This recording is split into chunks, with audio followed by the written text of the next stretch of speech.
熬小米粥时，不要直接下锅煮，难怪不好喝不粘稠，没有米油。教你正确煮法，浓稠好喝又营养。大家好，我是小安。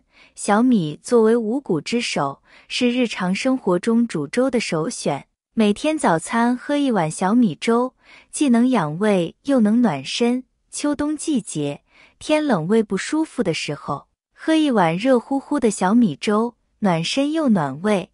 小米粥偏温性，能够保护胃黏膜，具有健脾养胃的效果，还富含了丰富的氨基酸以及碳水化合物等多种营养。经常喝小米粥对身体是非常有好吃的。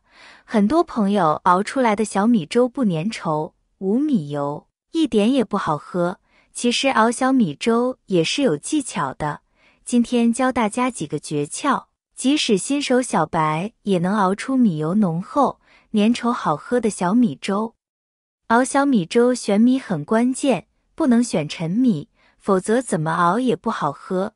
最好选优质的新小米，颗粒饱满圆润，熬小米粥浓稠好喝，米油浓厚，新小米颜色更深，米油更多，熬出来的小米粥非常粘稠好喝。小米中又有许多种类，红皮小米、黄皮小米、黑皮小米等等，不同种类的小米其粘稠度和香味都不同，而精白米则是将外层去掉后的结果。因此，这类米熬出来的粥相对稀薄，香味也不浓。选择优质并且没有加工的小米是熬出浓稠米油的第一步。虽然在超市购买的小米，一般来多都是经过多层加工的，但是毕竟多次加工后，才出现在消费者的眼中。中途的精力也比较多，所以熬煮小米粥之前的清洗就是一件很需要注意的事情。毕竟如果清洗不干净，可能会在小米中留下一些杂质，这样子煮出来的小米粥也不会那么好喝。淘洗小米的时候，千万不要用双手去搓洗，这样特别容易导致小米表面的营养成分流失。除了小米之外，像大米淘洗的时候也不宜用手去搓洗，只需要用手这样抓一抓，把表面的灰尘洗一洗即可。不管是大米还是小米，也算是比较干净的。淘洗的次数也不宜过多，洗出来的淘米水也千万不要倒掉了。像这个淘米水里面含有营养成分，还有大量的淀粉，我们可以用它来刷锅、洗碗，或者是用来洗菜叫花都，非常的不错。洗干净的小米不要直接下锅煮，还要浸泡一下，让其吸收一些水分。吸水后的小米更容易煮熟，而且十分软烂，有利于营养物质的释放，粥才会又香又黏。但也不用泡太久，浸泡20分钟即可，千万别泡一晚上，那样小米就真的泡烂了。如果你煮的小米粥不粘稠，很可能是水加多了。很多人都是凭感觉加水，这样粥肯定不香不黏。太少了虽然很黏，但容易发干，口感也不好。接下来把泡好的小米用大火炒干水分，小米经过翻炒以后就会变得膨胀松散，在煮的时候，小米的油脂就很容易和水结合，煮出来的小米粥就会更加香。炒过之后，小米也比较容易熟，很快就能够将小米粥煮好。想要熬出好喝的小米粥，加水比例要牢记，一碗小米至少加6碗水，最多加12碗水。按照这个比例煮出来的小米粥，颜色金黄，味道香浓，口感粘稠。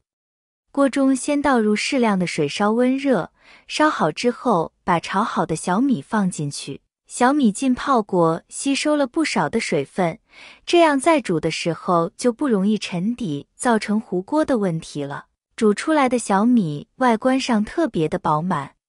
在熬小米粥的时候，要注意掌握以下火候。这个时候小米下进去，转成小火之后再煮上个15分钟左右就可以了。大火转成小火的过程中，小米的香味就会被激发出来了。文火慢熬。这里说的水温是指小米冷水下锅还是开水下锅？很多人认为煮粥很简单，小米下锅加水然后熬制就可以，水温还是很重要的。煮小米粥既不要冷水下锅，也不要开水下锅。冷水下锅，小米一糊锅，而开水下锅，小米一加生。正确的做法是温水下锅，就是水冒气泡即可。下锅后要用铲子轻轻地搅动，以防糊锅。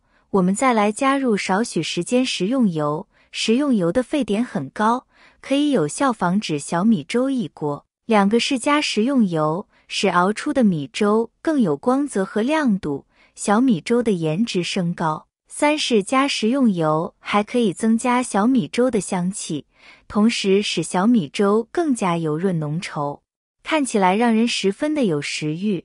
最关键的是，熬出来的米油也会厚厚的。煮小米粥要用砂锅，保温性好，煮出来的粥更加粘稠香浓。香浓营养又好喝的小米粥，熬好了看一下，熬出来粥米油很厚的，小米粥比较粘稠，颜色金黄金黄的，特别的诱人好看。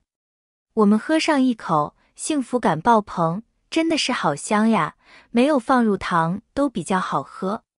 这样做好的粥，冬天来上一小碗，暖暖和和的，真的是好舒服呀。其实熬煮小米粥方法比较简单的，记住了以上的几个小技巧，熬好的米粥比外面的早餐店的还要好喝，做法其实比较简单。那么我们该如何购买优质的小米呢？今天再给大家分享几个挑选小米的方法。第一种方法，看颜色、光泽。新鲜的黄小米颜色为偏黄或者是金黄色，看起来有光泽，但是并不是越黄的越好。纯的有机小米颜色反而不是那么的黄。有些商家通过给小米加深颜色、抛光来增加亮度，当做优质的黄小米售卖。区别的方法就是看看黄小米光泽度是否正常，小米放在手心搓一搓，看看有没有掉色的现象。第二种方法，闻气味。如果是当季新鲜的谷物，用手拿一撮放在鼻子边上去闻一下，能够闻到浓浓的谷物香味，这是天然的谷香味，非常的纯正，没有任何化学物质的气味。如果小米闻上去气味非常差，甚至有一种浓浓的霉味，说明小米不新鲜，这样的就不要买回家了，熬出来的小米粥也不会好喝。第三种方法，看是否有粉末。新的黄小米放在手上会有少许的白色的粉末，这是新鲜的黄小米在去皮的时候留下来的。而如果不是新的小黄米，放在手上再放下以后，手上就比较光滑，没有粉尘留下。这样的小米因为存放的时间比较长，里面的粉尘大多数就被沉淀了，不仅闻起来没有米香味，熬出来的小米粥也不香。亲戚说陈黄小米的营养价值也不高，所以大家在挑选的时候要买新黄小米来吃才更好。亲爱的朋友们，视频都看到这里了，那么就赶紧用您发财的手给我点个赞吧，你的每一个点赞都是对我最大的支持与鼓励，谢谢。如果平时喜欢喝小米粥，那么就快把视频收藏起来试试吧。用这种方法熬制出来的小米粥香甜粘稠，米油厚，营养也特别的丰富哦。我们明天下个视频见。